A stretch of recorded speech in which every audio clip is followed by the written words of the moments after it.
Good morning, Bucknutters. Welcome to the Bucknuts Morning 5 here on Friday, December 30th, 2016. I am Dave Biddle. Very happy to be joined by my man in Amsterdam, Heath Schneider from here in Scottsdale, Arizona. Heater, the game is finally tomorrow. Just what's your vibe from talking to Ohio State's players and coaches? Do you feel like they're confident or are they loose? Just talk about that a little bit. So as we sat in media day and watched all that unfold, I compared it to last year at the Fiesta Bowl, and this year's team was much more relaxed. They were loose last year, but when I was walking around and seeing one of the players doing a push-up competition against the Spirit mascot for the Fiesta Bowl, and at another table where the players were sitting and they're doing bottle flipping, it was insane to see how loose and laid back but confident this team was. I would say that the vibe I got from the team was one of solid confidence. I completely agree. I keep saying that this is a quietly confident group. They're not giving Clemson any bulletin board material, but you can tell they are loose and confident. Here, let's talk about players that are backups that's going to need to step up for the Buckeyes in this game. Let's start on offense. An offensive player that you think really needs to step up for the Buckeyes tomorrow.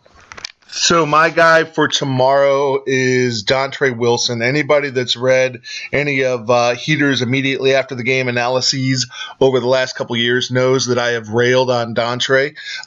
He's been a mixed bag. I remember when we recruited, we got the verbal commitment, and we, Ohio State had beaten out Oregon for him, and Buckeye Nation went wild. It was absolutely fantastic to see, but he has been he's had a couple of highlights. He's had that real tough game where he played through the broken foot and all that. But this year has essentially been a lost season for him. And coming off a year when they wanted him to redshirt last year, he really, really did not have a good year. He needs to have a good last game. That's a really good pick. I like that one. I'm going to stick at the wide receiver position and go with KJ Hill. He's a guy that his role continues to grow as the season progresses. Had the one play in the Michigan game where he had the first down and went backwards and then didn't have the first down. But overall, I think he continues to get better and better. So I think KJ Hill needs to step up, have a big game against Clemson tomorrow. Not even a big game, just a solid game, I should say. All right, moving to the defensive side of the ball, Heater. Who's somebody you think really needs to step up for the Buckeyes? Oh, golly. Can we get – I saw A.J. Hawk at Media Day. Can we get him in there? Let's do that. And by the way, he looked really fantastic. He looked really like still in game shape kind of stuff. From the defense, you know what? I'm not even worried about the defense. As surprising as that may sound right now, because I know Clemson's a top 10 offense. The defense doesn't even bother me at this point. I'm going to go so far and say I'm not even picking somebody that has to step up.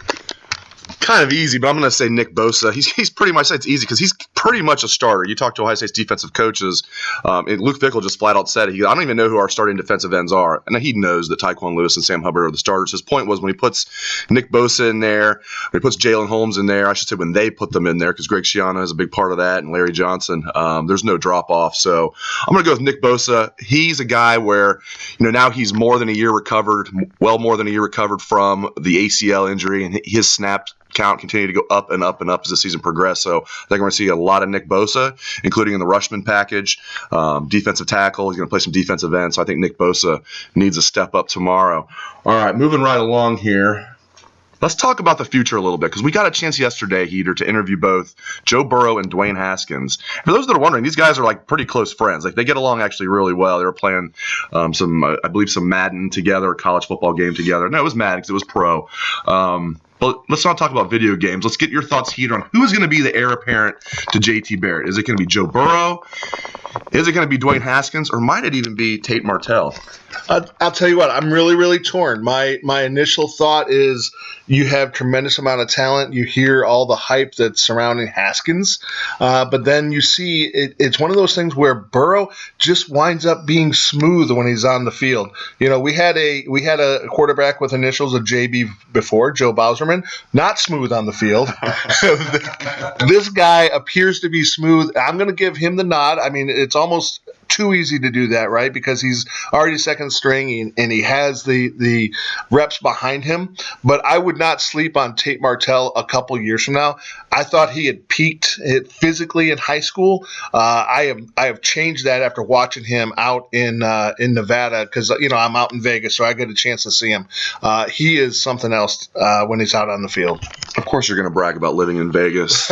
My goodness. I'm with you. I think Joe Burrow is the heir apparent, but Dwayne Haskins, to me, has a really good chance of proving me wrong. He's a guy that can, you talk to these guys on the team, his teammates gush about the way he throws the football. The question is, can he run the ball well enough? I know Joe Burrow can. I've seen Joe Burrow do it, obviously not at this level, but from watching him run, I think he can be a good enough runner to run Urban Meyer's offense. Haskins says he can do it. He just, in his high school career, he just wasn't asked to run the ball that much. So I think it's going to be a good battle between those two, Burrow and Haskins, and maybe they'll even both play to some extent, although I don't think Urban's ever going to go to a 2-quarterback system again, but I think it's going to be Burrow. All right, let's get to some brass tacks here. Game tomorrow, Fiesta Bowl. Ohio State favored by 3 points, Heater. Let's give a score prediction how the game is going to go. So how's the game going to go and who's going to win?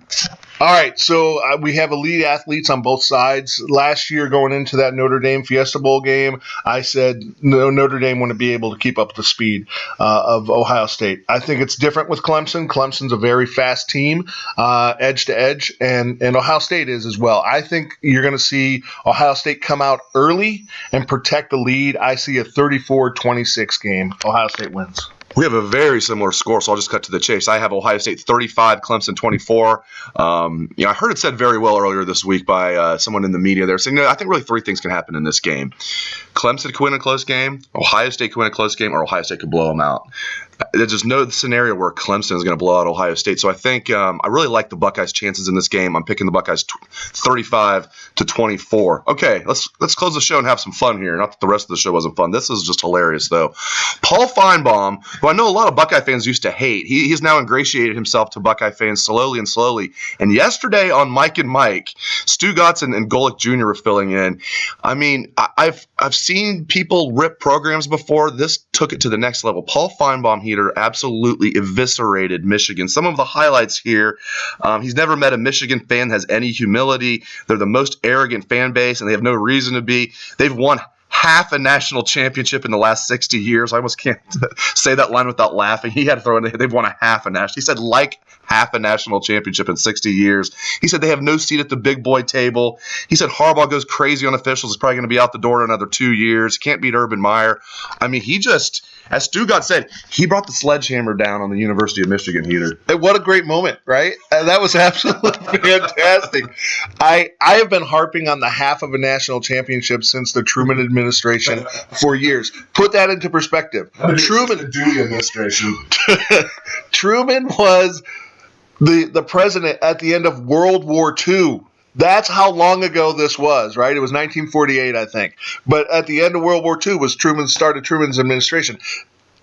That Michigan is a program that survives on reputation. They are not a national program. They haven't been for ages. That half of a national championship, you could make argument they shouldn't even have gotten that. Well done, Feinbaum. Great job, Feinbaum. Some people said, he's just doing it because now his radio show is aired in Columbus. No, I think he really hates Michigan. That just came out loud and clear. I don't think it's because, I have a radio show in Columbus, I'm going to pick a fight with these guys. I mean, there's something personal going on. He just really, really hates Michigan. So good job by you, Paul Feinbaum. And first of all, thank you to Heath Schneider, my man Heater, for joining me on the show today. Thanks to all the listeners out there for tuning in. I hope you have a great day and a great weekend. Game day tomorrow. We all can't wait. Go Bucks.